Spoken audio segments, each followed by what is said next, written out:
नमस्ते दोस्तों, क्या हाल चाल? All good? बेटा, आज की तारीख है 16 मार्च और अभी हाल फिलहाल में कल हमारे सी इंस्टीट्यूट ने अपना मॉक टेस्ट कंडक्ट किया था फॉर द मे एग्जामिनेशन, जो मे एंड में होने वाले है इस बार।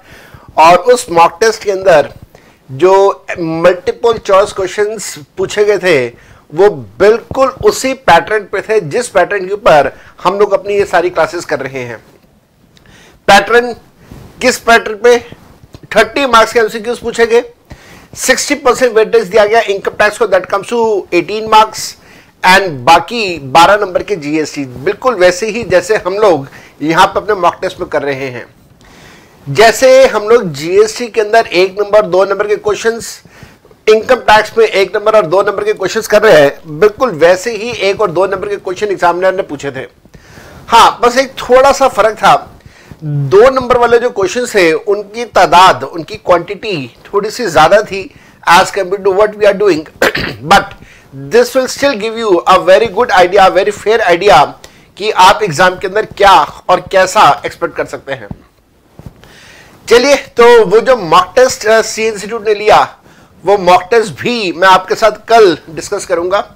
कल 17 मार्च है, कल संडे है, बट स्टिल हम लोग अपनी ये पढ़ाई को कंटिन्यू रखेंगे और कल 17 मार्च को मैं आपके साथ वो मॉक टेस्ट जो सी इंस्टीट्यूट ने लिया था 15 तारीख को, 15 मार्च को, वो मैं जरूर आपके साथ पूरा का पूरा डिस्कस करूंगा। एमसीक्यूज भी डिस्कस करूंगे, उसके अंदर जो डिस्क्रिप्टिव क्वेश्चन है वो भी डिस्कस करेंगे, एक एक पॉइंट उसके अंदर हम लोग डिस्कस करेंगे, लेकिन अलग वीडियो होगा। इस वीडियो के अंदर हम लोग उसकी छेड़छाड़ नहीं करेंगे। आज की इस क्लास के अंदर हम लोगों ने अपना सीरीज के अंदर 10th मॉक टेस्ट करना है और आइए जल्दी से इस 10th मॉक टेस्ट को स्टार्ट कर देते हैं।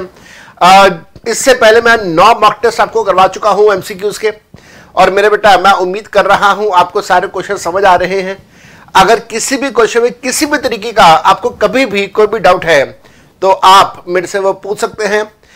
इस स्क्रीन के ऊपर मेरे राइट हैंड साइड पे आपको ये टेलीफोन नंबर दिखाई दे रहा है 8010921000, और आप मेरे से इस फोन के ऊपर या इस नंबर के ऊपर कनेक्ट कर सकते हैं, कॉल्स कर सकते हैं, व्हाट्सएप कर सकते हैं, टेलीग्राम चैनल भी मैंने मेंटेन किया हुआ है, आप उसके ऊपर भी मेरे को फॉलो अप कर सकते हैं। आइए बच्चे, आज का मॉक टेस्ट स्टार्ट करते हैं। क्वेश्चन नंबर 1, क्वेश्चन नंबर 1 आसान सा क्वेश्चन है। एग्जामिनर कहता है that the scholarship which is received by the student was 75,000 rupees. इसके आगे हमें पढ़ने की जरूरत ही नहीं होनी चाहिए। We all should know this thing that the scholarships that are given whether by the government or by the non-government department, और वो स्कॉलरशिप अगर हम लोग पढ़ाई लिखाई के लिए देते हैं तो स्कॉलरशिप का पैसा हमेशा एग्जेप्ट होता है, चाहे वो पैसा खर्च करे ना करे, कुछ बचाए ना बचाए, the amount of scholarships are always exempt from tax. So in this case my answer will be full 75,000 rupees will be exempt from tax. Question number 2 पढ़ेंगे। क्वेश्चन नंबर 2 कहता है that the deduction under section 80U in case of permanent physical disability is allowed to। 80U में deduction किसको मिलेगा? आप सबको एक बात यहां पे बता देता हूं, मैं ऐसा मान रहा हूं, ऐसा मेरे को पता है, ऐसा मैं समझता हूं कि 80U सेक्शन से रिलेटेड एक कंसेप्ट ऐसा है जो बहुत बहुत कम लोगों को आता है। वो कंसेप्ट ये है कि अगर किसी इंडिविजुअल की डिसेबिलिटी 40% से कम है तो फिर हम उसको किसी प्रकार का कोई डिडक्शन अलाउ नहीं करते। डिसेबिलिटी 40% के बराबर या 40% से ज्यादा होने पे हम डिडक्शन देते हैं, लेकिन 40% से कम पे डिडक्शन नहीं देते। हाँ, अगर 80% या 80% से ज्यादा है तो हम बोलते हैं कि सिवियर डिसेबिलिटी है, बहुत ज्यादा डिसेबिलिटी है, और सिवियर डिसेबिलिटी की सिचुएशन में हम लोग उसको डिडक्शन 1,25,000 रुपए का देते हैं। 80% वाला कंसेप्ट तो सबको आता है, लेकिन 40% वाला कंसेप्ट बहुत बहुत बहुत कम स्टूडेंट्स को पता है। चलिए, मैंने आपको सिखाया 40% से कम नो डिडक्शन, 40% या 40% से ज्यादा 80% से कम 75,000, 80% या 80% से ज्यादा 1,25,000। As simple as that. तो क्वेश्चन नंबर 2 पे हम लोग वापस आ रहे हैं। क्वेश्चन नंबर 2 पूछ रहा है कि 80U में डिडक्शन किसको मिलेगा? मेरे बेटा 80U में डिडक्शन रेसिडेंट या नॉन रेसिडेंट कोई भी होगा। एक मिनट, नॉन रेसिडेंट को डिडक्शन कभी नहीं मिलता 80U में, डिडक्शन मिलता है रेसिडेंट ऑफ इंडिया को। जब हम लोग रेसिडेंट वर्ड यूज करते हैं तो रेसिडेंट के अंदर दोनों आ जाएंगे, ROR भी आ जाएगा, NOR भी आ जाएगा। तो आइए जरा इसको ध्यान से पढ़ते हैं, क्या लिखा हुआ है। The deduction under 80U in case of permanent disability, physical disabled is allowed to, ये मिलता है सिटीजन ऑफ इंडिया को, ROR को, NOR को, या NOR ROR दोनों में से कोई भी हो। तो आंसर इज ROR NOR में से दोनों में से कोई भी स्टेटस हो तो डिडक्शन मिल जाएगा। Question number 3. During the previous year, if the SSC has incurred a loss amounting to 1,10,000 रुपए, whereas his income from house property is 1,10,000 रुपए, the SSC can.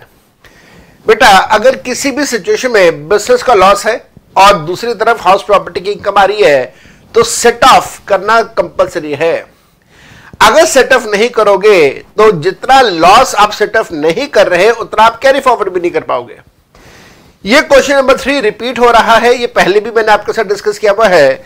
तो इसका answer will be point number B, set off the business loss and pay no tax. Question number 4. When Mr. Balu is ROR in India and he has paid royalty to Dr. Peter, who is a non-resident in India, for the use of technological know-how for the business in Sweden, such payment is. Concept ये है कि एक बालू है जो कि India में resident है, उसने स्वीडन की किसी व्यक्ति से कोई टेक्नोलॉजिकल नो हाउ लिया और उस टेक्निकल नो हाउ के ऊपर बालू उस व्यक्ति को जो स्वीडन में है उसको रॉयल्टी का पैसा पे कर रहा है। अब क्वेश्चन एग्जामिनर यहां पे ये पूछ रहा है कि उस रॉयल्टी के पैसे का हम लोग क्या करेंगे। जैसे मैंने अभी अभी आपको ये बताया कि कल सीएनसी ने मॉक टेस्ट कंडक्ट किया था, उसके अंदर भी ऐसा ही एक मिलता जुलता क्वेश्चन आया था, बस वहां पे कंसेप्ट ये था कि फॉर एग्जांपल मैं उदाहरण दे रहा हूं कि बालू ने पीटर को पैसा पे कर दिया लेकिन उसके ऊपर टीडीएस नहीं काटा, तो क्या बालू अपने प्रॉफिट एंड लॉस अकाउंट में उस रॉयल्टी के पैसे को डेबिट कर पाएगा?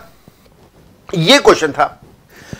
अब ये जो क्वेश्चन था, इस क्वेश्चन से रिलेटेड अगर हम लोग बात करें, ये जो क्वेश्चन है इस क्वेश्चन से रिलेटेड बात करें तो नॉन रेसिडेंट को जब आप पेमेंट कर रहे हैं तो उस केस में 40 सब सेक्शन ए कहता है या क्लॉज ए कहता है कि आप नॉन रेसिडेंट को पेमेंट करेंगे टीडीएस करने के बाद तो डिडक्शन मिलेगा, बिना टीडीएस के पेमेंट करेंगे तो डिडक्शन नहीं मिलेगा। यह क्वेश्चन मॉक टेस्ट का है। अब हमारा ये क्वेश्चन यहां पे क्या कह रहा है, हमारा क्वेश्चन कह रहा है कि जो रॉयल्टी का पैसा पे किया, क्या ये रॉयल्टी का पैसा इनकम इंडिया में माना जाएगा या नहीं माना जाएगा, क्या इंडिया में ये टैक्सेबल होगा या नहीं होगा? Answer is definitely yes. ध्यान से पढ़ेगा, it is an income which accrues in India under section 9 and thus it is taxable in India. मेरे बच्चे ध्यान देना, मेरे बेटा यहां पे ध्यान देना, यहां पे कहीं पे ये नहीं, हाँ, it is an income which accrues in India and therefore it will be taxable in India। नहीं, यहां पे मैं एक चीज ये ढूंढ रहा था कि इसके टेक्नोलॉजिकल नो हाउ यूज कहां पे हुआ। इसको पूरा एक बार दोबारा पढ़ते हैं एक बार।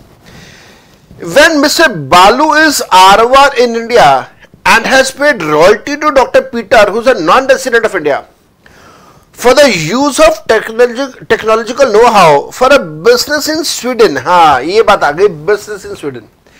मेरे बेटा अगर ये business इंडिया में होता तब हम लोग कहते हैं that the income accrues in India, क्योंकि यहां पे business इंडिया से बाहर हो रहा है, इस वजह से it is not the case of income accruing in India। और इसी कारण से हम इस अमाउंट को या इस रॉयल्टी के पैसे को इंडिया में टैक्सेबल नहीं करेंगे। तो क्वेश्चन नंबर 4 का आंसर है सी पार्ट। हम लोग हमेशा ये चेक करते हैं कि बिजनेस हो कहां पे रहा है, उसके ऊपर डिपेंड करेगा कि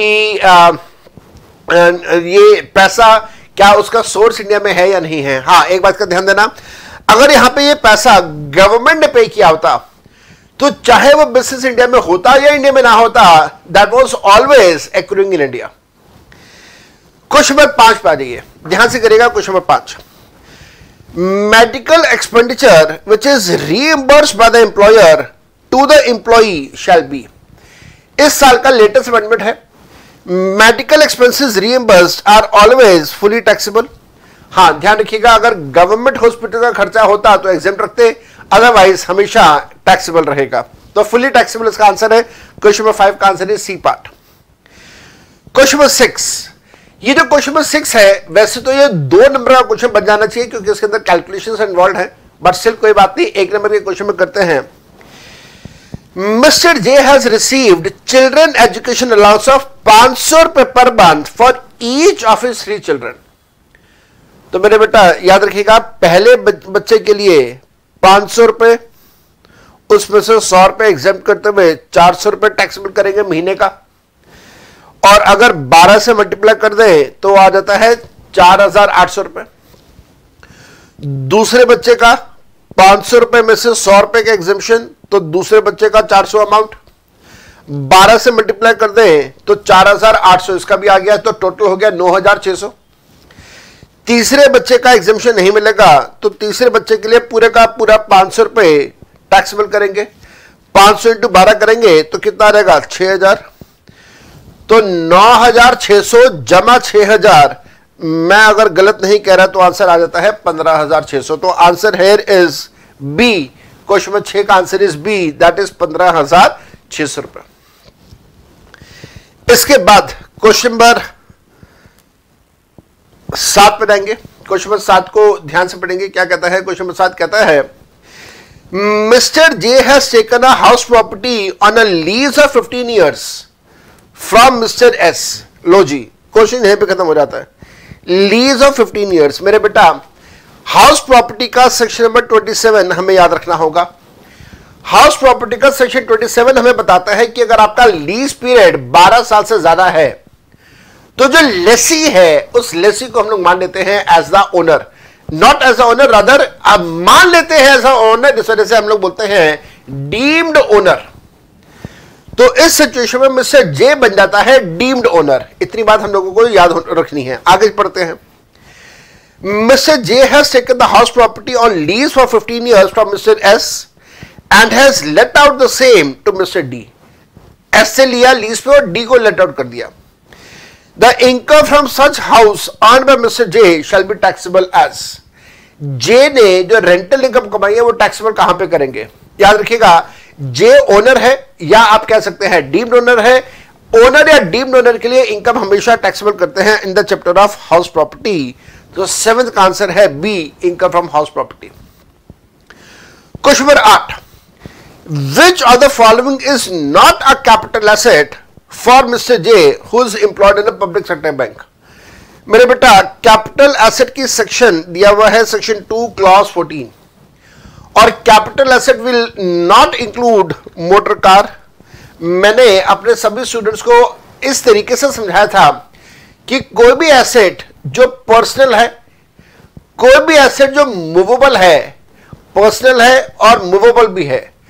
पर्सनल मूवेबल एसेट अगर है तो वो कभी भी कैपिटल एसेट नहीं होगा और कभी भी टैक्सेबल नहीं होगा। उदाहरण के तौर पे car. At the same time इसके एक्सेप्शन केसेस हैं। पर्सनल एसेट है, मूवेबल एसेट है, लेकिन अगर उसका नेचर है गोल्ड एंड ज्वेलरी का, उसका नेचर है शेयर्स एंड सिक्योरिटीज का, drawings and paintings, archaeological collections, work of art, तो ये सब टैक्सेबल रखे गए हैं। इसके पीछे कारण है, इन सब की वैल्यू अप्रिशिएट होती है। वो पर्सनल एसेट्स जो मूवेबल नेचर के हैं, जिनकी वैल्यू डेप्रिशिएट होती है, उनको टैक्सेबल नहीं किया गया, लेकिन जिनकी वैल्यू अप्रिशिएट होती है उनको हमेशा टैक्सेबल किया गया है।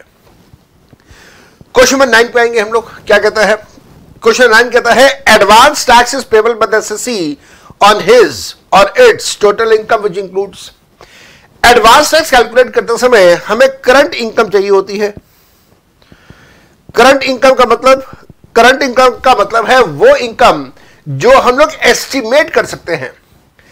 याद रखिएगा, कैजुअल इनकम और कैपिटल गेन्स की इनकम को एस्टिमेट नहीं कर सकते। इस वजह से सरकार ने कहा कि ये पैसा जब कमा लोगे तब करंट इनकम में इंक्लूड कर लेना। तो आंसर है बोथ ऑफ द अबव, लेकिन कंडीशन है कि कमाने के बाद। Question number 10, how is a deduction of capital expenditure on the family planning allowed to the company. यहां पे फैमिली प्लानिंग की बात हो रही है, अलाउड टू द कंपनी के बारे में बात हो रही है। मेरे बेटा, अगर कंपनी कोई फैमिली प्लानिंग की प्रमोशन के लिए खर्चा कर रही है और वो खर्चा अगर रेवेन्यू नेचर का है तो प्रॉफिट एंड लॉस अकाउंट में पूरा डेबिट हो जाता है। कैपिटल नेचर का है तो उस केस में हम लोग 1/5 या ऐसे मैं बोलूं कि 5 सालों में अमोर्टाइज करते हैं और 1/5 का पैसा प्रॉफिट एंड लॉस अकाउंट में डेबिट करते हैं। अगर ये कैपिटल एक्सपेंडिचर किया है किसी ऐसे पर्सन ने जो कंपनी नहीं है, इंडिविजुअल का केस ले लीजिए, पार्टनरशिप फर्म का केस ले लीजिए, तो फिर उस कैपिटल एक्सपेंडिचर के ऊपर वो नॉर्मल तरीके से डेप्रिसिएशन क्लेम कर सकता है सेक्शन 32 रूल 5 के हिसाब से। लेकिन अगर वो कंपनी है तो फिर डेफिनेटली एज अ कंपनी वो अपने प्रॉफिट एंड लॉस अकाउंट में उसे डेबिट कर पाएगा 5 इक्वल इंस्टॉलमेंट्स में over the period of 5 years। तो answer is C. Question number 11, A Limited is liable to pay bonus to its employees for the amount of 5 lakh रुपए for the previous year 2018-2019, but paid an amount on 5 November 2019, that is after the due date of filing of ITR, that was 30 September 2019। मेरे बेटा, section 43B की बात हो रही है, expenditure on the payment basis. Section 43 subsection B हमें ये कहता है कि 6 प्रकार के खर्चे, 6 के अलावा और कोई नहीं आएगा। ये 6 खर्चों की लिस्ट गिवन है। ये 6 प्रकार के खर्चे ऐसे हैं जो आपको प्रॉफिट एंड लॉस अकाउंट में डेबिट करने दिया जाएगा अगर आपने उसकी पेमेंट करी है। तो अगर आप पेमेंट नहीं कर रहे तो आप वो खर्चा प्रॉफिट एंड लॉस अकाउंट में डेबिट नहीं कर सकते। अब मन में प्रश्न आया कि साहब पेमेंट कब करनी है? तो सरकार ने हमें बताया कि पेमेंट करनी है due date of filing of ITR या उससे पहले कभी भी। तो ITR की ड्यू डेट से पहले पेमेंट कर दो, खर्चा प्रॉफिट एंड लॉस अकाउंट में डेबिट करना अलाउ कर देंगे, अदरवाइज डेबिट करना अलाउ नहीं करेंगे। अगर आप ITR की ड्यू डेट के बाद पे कर रहे हो तो जब आप पे करोगे, जिस ईयर में पे करोगे, डेबिट उस ईयर में मिलेगा आपको। तो इस सिचुएशन में पैसा डेबिट होगा प्रॉफिट एंड लॉस अकाउंट में जिस ईयर में वो पे होगा। दैट मींस आफ्टर 30 सितंबर 2019 वो पे कर रहा है 5 नवंबर 2019 को, तो फाइनेंशियल ईयर 2019-2020 में इसका डेबिट मिलेगा। एग्जामिनर ने पूछा आपसे क्वेश्चन में, how much amount shall be allowed as a deduction for bonus in the subsequent year. Subsequent year से हमारा यहां पे मतलब है फाइनेंशियल ईयर 2019-2020। तो 2019-2020 में कितना पैसा डेबिट होगा? आंसर इज पूरा 100% का डेबिट होगा। क्वेश्चन नंबर 12, एग्जामिनर पूछता है क्वेश्चन नंबर 12 में, the cost of improvement of tenancy rights, route permits, loom hours shall be taken as. मेरे बेटा, ये सारे के सारे सेल्फ जनरेटेड एसेट्स हैं और जितने भी सेल्फ जनरेटेड एसेट्स होते हैं, इन सभी सेल्फ जनरेटेड एसेट्स के केस में जो कॉस्ट ऑफ इंप्रूवमेंट है that is always taken as zero. Always and always it is taken as zero. और इसके लिए हम लोग सेक्शन यूज करते हैं सेक्शन 55 सबसेक्शन 2। तो सेल्फ जनरेटेड एसेट्स, इस वजह से cost of improvement is zero. और यहां पे हमारे पास दिया हुआ है क्वेश्चन में 12 का A part, it is always taken as zero. Question number 13 2 number का क्वेश्चन है, अच्छे से कीजिएगा। आपको बता देता हूं, जो अभी CNC ने हाल फिलहाल में मॉक टेस्ट कंडक्ट किया था, उस मॉक टेस्ट के अंदर भी ग्रेच्युटी की कैलकुलेशन करने के लिए एक प्रैक्टिकल क्वेश्चन पूछा गया था और उस प्रैक्टिकल क्वेश्चन को आपने प्रॉपर्ली सॉल्व करना था। प्रॉपर्ली सॉल्व करने के बाद जब आप उसका काम करेंगे तो उसका आंसर आएगा, वो आंसर आपने बताना था। चलिए इसको पढ़ते हैं। Question number 13, Mr. J was employed since 1st of July 2002 in an establishment। एक व्यक्ति है किसी एस्टैब्लिशमेंट में नौकरी कर रहा है, जुलाई 2002 से नौकरी कर रहा है। His salary was fixed at 14,800 रुपए in the grade of 14,000, 400, 22,000 since 1 जुलाई 2012। तो 1 जुलाई 2012 में उसकी सैलरी तय की गई थी 14,800 और ग्रेड था 14,400, 22,000। दैट मीन्स हर एक साल कंप्लीट होने के बाद उसे 400 रुपए का इंक्रीमेंट मिलेगा। He got the benefit of 15% of salary as DA, which is forming part of salary for the retirement benefits. तो DA मिलता है 15% और सारा का सारा DA रिटायरमेंट बेनिफिट्स का है। कहने का मतलब सारा का सारा DA ऐसा है जो रिटायरमेंट के बाद भी उसको मिलता रहेगा उसकी पेंशन के साथ। He retired on 1 फरवरी 2019। तो याद रखिएगा 1 फरवरी 2019 को रिटायर हो रहा है। तो करंट फाइनेंशियल ईयर में 2018-2019 में उसने 10 महीने काम किया है। He has worked for 10 months and he has received 3,40,000 रुपए as a gratuity from his employer. Calculate his income under the head salary for the assessment of 1920 if he is a central government employee. मेरे बेटा अगर ये central government employ है तो gratuity का पैसा इसका एग्जेम्प्ट हो जाएगा। ग्रेच्युटी का पैसा एग्जेम्प्ट है लेकिन सैलरी का पैसा तो टैक्सेबल करना ही है। सैलरी का अमाउंट हमें कैलकुलेट करना होगा। मैं इसी में थोड़ा सा आगे जा रहा हूं, मेरे को स्पेस मिल गया है यहां पे, तो मैं इसका सोल्यूशन कर रहा हूं। This is our question number 13 if I am not wrong. इसकी सैलरी थी 1 जुलाई 2012 को 14,800। जैसे जैसे नौकरी का एक एक साल कंप्लीट होता रहेगा वैसे वैसे इसकी सैलरी में इंक्रीज होता रहेगा 400 रुपए से। तो 1 जुलाई 2013 को यह हो जाएगा 15,200, 1 जुलाई 2014 को हो जाएगा 15,600, 1 जुलाई 2015 को हो जाएगा 16,000, 1 जुलाई 16 को हो जाएगा 16,400, 1 जुलाई 2017 को हो जाएगा 16,800, 1 जुलाई 2018 को हो जाएगा 17,200। 400 रुपए का इंक्रीमेंट है, आपको ध्यान रखना है। अब हम लोगों ने कैलकुलेशन करनी है 2018-2019 में 10 महीने के लिए। तो अप्रैल, मई और जून 3 महीने, इन 3 महीनों के लिए इसकी सैलरी होगी 16,800 रुपए। इन 3 महीनों के लिए सैलरी होगी 16,800 रुपए। क्यों 16,800? क्यों? क्योंकि जुलाई से उसकी सैलरी में इजाफा हो रहा है, इंक्रीमेंट हो रहा है। तो we will have 16,800 for the period of 3 months और उसके बाद हमारी सैलरी आएगी 17,200। कितने महीने के लिए? अप्रैल, मई, जून को छोड़ दो, जुलाई, अगस्त, सितंबर, अक्टूबर, नवंबर, दिसंबर, जनवरी, 7 महीने के लिए हमारी सैलरी होगी 17,200 रुपए। दोनों को ऐड कर दीजिए तो आपके पास बेसिक सैलरी का अमाउंट आ जाएगा। जरा कैलकुलेट करके देखते हैं। 16,800 multiply by 3 that gives me 50,400। उसके बाद दिया हुआ है 17,200 इंटू 7, दिस इज 1,20,400। दोनों को जब मैं ऐड कर दूंगा तो ये आ जाता है मेरे पास 1,70,800। This is basic salary. DA दिया हुआ है 15%, तो इसका 15% मैंने कैलकुलेट किया जो क्या आएगा 25,620। दोनों को ऐड कर दीजिए। दोनों को ऐड करके आया 1,96,420। 1,96,420 में से आपने स्टैंडर्ड डिडक्शन लेस करना है 40,000 रुपए का, और ये 40,000 का डिडक्शन लेस करने के बाद आपके पास आएगा 1,56,420 का आंसर। याद रखिएगा ग्रेच्युटी को मैं टैक्सेबल नहीं कर रहा हूं क्योंकि ग्रेच्युटी टैक्सेबल नहीं होगा क्योंकि ये एक गवर्नमेंट एम्प्लॉय है। तो मेरा जो आंसर यहां पे आ रहा है वो आ रहा है 1,56,420, आंसर ए। Question number 14।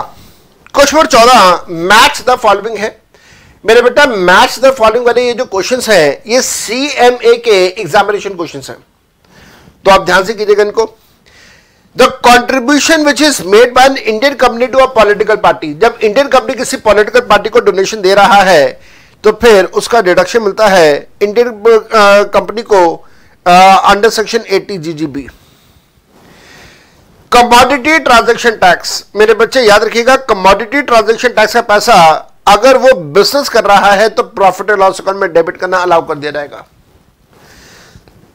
तीसरा, the forfeiture of advance money on the transfer of capital asset on 1 मई 2018, अगर फॉरफीचर का अमाउंट है और वो फॉरफीचर अगर अप्रैल 2014 के बाद हो रहा है तो it will be taxable as the income of other sources.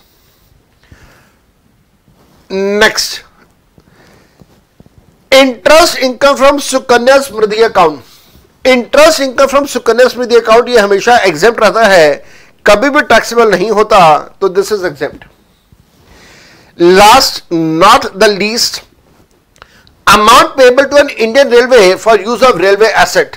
Railway asset को यूज करने के लिए रेलवेज को पैसा पे करोगे, it is always allowed to be debited on the payment basis. तो मैंने मैच द फॉलोइंग में उस कलर के पेन के साथ मैच कर दिया, जो मैंने एक तरफ दिया है उसका मैचिंग मैंने आपको दूसरी तरफ भी दे दिया है। क्वेश्चन नंबर 15 पे हम लोग जा रहे हैं। क्वेश्चन नंबर 15 कहता है that Mister J has received a cash gift of 2 lakh रुपए on account of his marriage. मेरे बेटा याद रखिएगा, सेक्शन 56 के हिसाब से शादी पे मिलने वाले सारे गिफ्ट आपके लिए एग्जेम्प्ट होते हैं, कभी भी टैक्सेबल नहीं होते। It includes a gift from a non relative for 80,000 रुपए। ये 2 लाख के अंदर 80,000 रुपए का अमाउंट ऐसा है जो कि आपको किसी नॉन रिलेटिव से मिल रहा है। His income by way of lottery winnings is 3 lakh रुपए। उसका लॉटरी का पैसा है 3 लाख रुपए का। शादी पे मिलने वाले गिफ्ट सारे एग्जेम्प्ट है। लॉटरी का पैसा है 3 लाख रुपए का, on which TDS has been done at the rate of 30%। What would be he would be liable to pay tax. वो किस अमाउंट का टैक्स सरकार को पे करेगा। जबरदस्त क्वेश्चन दिया हुआ है जी, जबरदस्त क्वेश्चन है, बड़ा जबरदस्त क्वेश्चन है। मेरी ये जो किताब है ये बहुत ज्यादा, ये वाली किताब बिकी है। ये आपको कलर इसका प्रॉपर दिखाई नहीं दे रहा, ब्लू एंड ग्रीन कलर की ये किताब है। मैं आपको ऐसे दिखाता हूं, ये वाली किताब, ये वाली किताब ब्लू और ग्रीन, येलो और ग्रीन कलर की खूब किताब बिकी है, रीप्रिंट पे जा चुकी है। ये जो किताब है, इस किताब के अंदर जो मेरे को सबसे ज्यादा डाउट्स स्टूडेंट्स के आए हैं, जो सबसे ज्यादा क्वेश्चंस स्टूडेंट से पूछे हैं, वो इसी से रिलेटेड पूछे हैं कि सर इसका आंसर 1,000 रुपए कैसे है, हमें समझ में नहीं आ रहा। बड़े आसानी से समझ आएगा, थोड़ा सा ध्यान से करना, थोड़ा सा ध्यान से करना। गिफ्ट का पैसा तो एग्जेम्प्ट है, गिफ्ट को तो टैक्सेबल करना नहीं है। अदर सोर्सेज के अंदर लॉटरी का पैसा हमें दिया हुआ है 3 लाख रुपए का, तो दैट मीन्स हमारे पास ग्रॉस टोटल इनकम कितने का आ गया, 3 लाख का। इसमें से 80C से 80U का कोई डिडक्शन नहीं है, तो दिस बिकम्स 0, तो हमारे पास आ गया 3 लाख रुपए। इस 3 लाख के ऊपर 30% का टैक्स लगेगा, क्योंकि ये लॉटरी की इनकम है, दैट विल कम टू 90,000 रुपए। इस 90,000 में अब आपने 4% का health and education cess add कर देना है। उससे पहले क्योंकि ये इनकम अभी आपकी 3,50,000 रुपए से कम है, इस वजह से आपने इसके ऊपर 87A का रिबेट भी अलाउ करना है, जो कि 2,500 रुपए का रिबेट आएगा। तो 90,000 में से आप 2,500 का रिबेट देंगे तो बचेगा 87,500 रुपए का पैसा।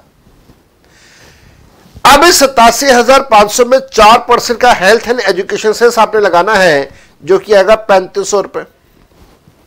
ऐड कर देंगे तो आपके पास से टोटल अमाउंट आ जाएगा 91,000 रुपीज का।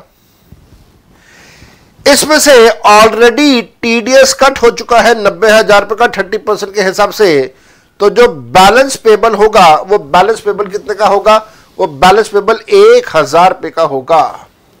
लो मेरे बेटा, इस प्रकार से आपने इसका सोल्यूशन करना है। ये सोल्यूशन मैंने आपको यहां पे दिखा दिया। सोल्यूशन आप अच्छे से कीजिए। कहीं पे किसी भी तरह का कोई डाउट अगर आपको कभी आता है तो आप मेरे से जरूर जरूर जरूर पूछ सकते हैं। तो इसका मतलब यह हुआ कि 15th का answer will be C. GST के क्वेश्चंस हम लोग यहां पे स्टार्ट करेंगे। जीएसटी के क्वेश्चंस में क्वेश्चन नंबर 16 हमें दिया हुआ है। क्वेश्चन नंबर 16 में एग्जामिनर कहता है, what shall be the treatment of the subsidies which have been received from the central government while deriving the transactional value. Transactional value के लिए हम लोग यूज करते हैं सेक्शन 15, और सेक्शन 15 के हिसाब से सब्सिडीज को आप कभी भी इंक्लूड नहीं करते, शामिल नहीं करते, तो आंसर विल बी 16 का बी। इसके बाद हमें दिया हुआ है mister J has crossed the threshold limit. Threshold limit का मतलब है यहां पे कि वो एग्जम्पशन लिमिट के बारे में बात कर रहा है। Mister J has crossed the threshold limit on 10th of July 2018. He has applied for the registration on 15th of July 2018. He received the registration on 20 जुलाई 2018. मेरे बेटा अगर आप विद इन 30 डेज रजिस्ट्रेशन के लिए अप्लाई कर दो तो फिर आपको रजिस्ट्रेशन मिलता है उस तारीख से जिस तारीख पे आपने वो लिमिट टर्नओवर की क्रॉस करी थी। फिर एग्जामिनर पूछता है from which date he becomes eligible to claim input tax credit on the stocks held by him. मेरे बच्चे याद रखिएगा 9 तारीख और 10 तारीख की रात के 12 बजे जितना स्टॉक उसके पास रखा होगा वो पूरे स्टॉक के ऊपर अपना इनपुट टैक्स क्रेडिट क्लेम कर सकता है। तो आंसर है कि 9 तारीख को 9 जुलाई को जो उसके पास स्टॉक रखा हुआ है वो उस 9 जुलाई के स्टॉक के ऊपर आईटीसी क्लेम कर सकता है। Question number 18, mister J has made the payment of GST via state bank of India on the GST portal. Who shell generate CIN? CIN generate करने का काम उस बैंक का होता है जिस बैंक के थ्रू पेमेंट की जाती है। यहां पे पेमेंट SBI के थ्रू की गई है तो CIN SBI जनरेट करेगा। क्वेश्चन नंबर 19, एग्जामिनर कहता है the value of the supply is considered to exclude. मेरे बच्चे याद रखिएगा जब हम लोग सेक्शन 15 सबसेक्शन 2 करते हैं तो सेक्शन 15 सबसेक्शन 2 में बताया जाता है कि वैल्यू में क्या क्या आपने एक्सक्लूड करना है। 15(1) में बताते हैं क्या क्या इंक्लूड करना है, 15(2) में बताते हैं क्या क्या एक्सक्लूड करना है। मेरे बेटा 15(2) में एक्सक्लूड में क्या क्या करना है, एक्सक्लूड आपने गवर्नमेंट सब्सिडीज एक्सक्लूड करनी है, साथ साथ में सभी प्रकार के जो जीएसटी के टैक्सेस है वो भी आपने एक्सक्लूड करने हैं। तो यहां पे आंसर में आपके पास आ जाएगा D, that is all type of CGST, SGST और कंपनसेशन सेस वगैरह सब कुछ आप एक्सक्लूड कर देंगे। क्वेश्चन नंबर 20 कहता है what shall be considered as the value of the supply of goods and services if made with full monetary consideration to the unrelated party? Again मेरे बेटा याद रखिएगा सेक्शन नंबर 15 हमें बताता है कि ट्रांजैक्शनल वैल्यू को हम लोगों ने कंसिडर करना है। ट्रांजैक्शनल वैल्यू कंसिडर तब किया जाता है when there is a consideration in money and it is between the unrelated parties। तो दोनों कंडीशन सेटिस्फाई होना जरूरी है। यहां पे शायद 2 कंडीशंस के बारे में बात तो नहीं हो रही है, हाँ वो हो रही है, monetary consideration to unrelated party. तो दोनों कंडीशंस हैं, क्योंकि दोनों कंडीशंस हैं इस वजह से ट्रांजैक्शनल वैल्यू हम लोग कंसिडर करेंगे। Question 21, the payment of tax for the each month shall be made by dash electronic cash ledger और इलेक्ट्रॉनिक क्रेडिट लेजर ऑन और before the due date of filing of return. मेरे बेटा याद रखिएगा जब आप पैसा किसी को दे रहे हैं तो आपका जो अकाउंट है वो डेबिट होगा, जब आपको पैसा मिलेगा तो क्रेडिट होगा आपका अकाउंट, जब आप पैसा देंगे तो आपका अकाउंट डेबिट होगा। तो आंसर इज ऑब्वियसली डेबिट। 21 का answer is debit, A part. 22, what shall be the tax rate under a mixed supply? मेरे बच्चे याद रखिएगा कॉम्पोजिट सप्लाई और मिक्स सप्लाई। कॉम्पोजिट सप्लाई के अंदर जो मेन प्रिंसिपल सप्लाई होता है उसी का रेट पूरी सप्लाई पे लग जाता है, लेकिन मिक्स्ड सप्लाई में अलग अलग रेट्स होते हैं, अलग अलग पार्ट्स होंगे, अलग अलग रेट्स होंगे। मिक्स्ड सप्लाई में जो अलग अलग रेट्स है उनमें से जो हाईएस्ट टैक्स रेट है वो वाला टैक्स रेट आपने लगाना है। गवर्नमेंट ने ऐसा इस वजह से किया क्योंकि गवर्नमेंट अपना रेवेन्यू इंक्रीज करना चाहती है। तो मिक्स्ड सप्लाई में we will have the highest of the rates in the bundle. Bundle के अंदर जो हाईएस्ट रेट है वो रेट आपने यूज करना है। 23 पे आएंगे। 23 हमें क्या बता रहा है? 23 बता रहा है GGC Limited is having a place of the business in 3 states, namely Haryana, Punjab and Rajasthan, each having a turnover of 20 lakh, 60 lakh and 80 lakh रुपए रिस्पेक्टिवली। जरा ऐड कर देते हैं 20 और 60, 80 जमा 80 1,60,000 रुपए। टोटल टर्नओवर 1,60,000 रुपए है। वो कहता है which state is eligible to opt for the composition scheme, क्या वो जीडी से लिमिटेड कौन सी स्टेट में कॉम्पोजिशन स्कीम ले सकता है? मेरे बेटा किसी भी स्टेट में कॉम्पोजिशन स्कीम नहीं ले पाएगा। पहली चीज तो ये ध्यान रखिएगा, अगर कॉम्पोजिशन स्कीम लेना है तो पूरे अक्रॉस इंडिया चलेगा। दूसरी बात, कॉम्पोजिशन स्कीम तब मिलता है जब टर्नओवर नॉर्मल स्टेट्स में 1 करोड़ से कम हो, स्पेशल स्टेट्स में 75 लाख से कम हो। यहां पे टर्नओवर तो 1.5 करोड़ भी क्रॉस कर गया, 1 करोड़ 60 लाख रुपए आ गया, तो यहां पे कभी भी इसको कॉम्पोजिशन स्कीम का बेनिफिट नहीं मिलेगा। तो answer is none of the above. Question number 24 पे जा रहे हैं, लास्ट के 2 क्वेश्चन है, आज का मॉक टेस्ट हमारा कंप्लीट होगा। Question number 24, from the following information determine the value of the taxable supply. आपने वैल्यू कैलकुलेट करना है। कहता है contracted value of the supply of goods is 5 lakh रुपए। The contracted value of the supply will include the following. अब उस 5 लाख के अंदर ये सब कुछ शामिल किया गया है। क्या क्या शामिल किया गया है? Point 1, the cost of drawings and designs. ठीक है, सेक्शन 15 सबसेक्शन 1 के हिसाब से cost of drawings and designs को इंक्लूड करते हैं, इसने इंक्लूड किया है, बिल्कुल ठीक किया है। The cost of primary packing, ये भी ठीक है। The cost of packing at the buyers request, ये भी बिल्कुल ठीक है। द फ्रेट एंड इंश्योरेंस, ये भी बिल्कुल ठीक है। तो ये सारी चीजें इंक्लूड होनी चाहिए, इसने इंक्लूड किया, बिल्कुल ठीक किया। अ डिस्काउंट ऑफ 3,000 रुपए was given by the supplier at the time of the supply, but it is not mentioned in the amounts given above. तो बेटा सेक्शन 15 सबसेक्शन 2 के हिसाब से 3,000 रुपए का जो डिस्काउंट है वो डेफिनेटली यहां से लेस करना चाहिए। तो हमारी जो वैल्यू आएगी वो आएगी 5 lakh minus 3,000, that means 4,97,000 rupees. तो answer should be D, 4,97,000 rupees. Last not the least, question number 25। Question number 25 हमें बताता है that Mr. A supplies goods worth 30,100 rupees to Mr. B and issues the invoice dated 25th of July 2018 for the amount of 30,100 rupees, and Mr. B pays 31,000 rupees on 30th of July 2018 against such supply of goods। मेरे बच्चे यहां पे ध्यान रखिएगा, यहां पे goods के बारे में बात हो रही है। अगर यहां पे सर्विसेज लिखा होता तो सर्विसेज की केस में 1,000 रुपए का जो कंसेप्ट है, जहां पे excess amount up to 1,000 rupees है, उसके एडजस्टमेंट अगले बिल में हम लोग कर लेते हैं। लेकिन यहां पे सर्विसेज की बात नहीं हो रही, यहां पे गुड्स के बारे में बात हो रही है। तो गुड्स की केस में जब वो पैसा मिल रहा है तब उसका बन जाएगा टाइम ऑफ सप्लाई। हालांकि कुछ लोगों की यहां पे एक आर्ग्यूमेंट्स आ सकते हैं कि sir the date of invoice should be the time of supply, but then that can be one of the arguments. मैं फिर भी ज्यादा कंफर्टेबल फील करूंगा इस चीज में कि 30,100 रुपए को आप मनाए इनवॉइस की तारीख पे, और जो 31,000 रुपए उसको मिल रहा है, दैट इज 900 रुपए ज्यादा मिल रहा है, वो डेट ऑफ पेमेंट पे उसका बनाए टाइम ऑफ सप्लाई। सो मेरा हिसाब से आंसर यहां पे होना चाहिए। इसी वजह से मैंने आंसर भी वही दिया हुआ है किताब के अंदर कि 30,100 रुपए इनवॉइस की डेट पे 25 जुलाई। तो यहां पे दिया हुआ है भाई 30,100 25 जुलाई को, और उसके बाद जो 900 रुपए का उसको एक्स्ट्रा पैसा मिल रहा है वो मिल रहा है 30 जुलाई को।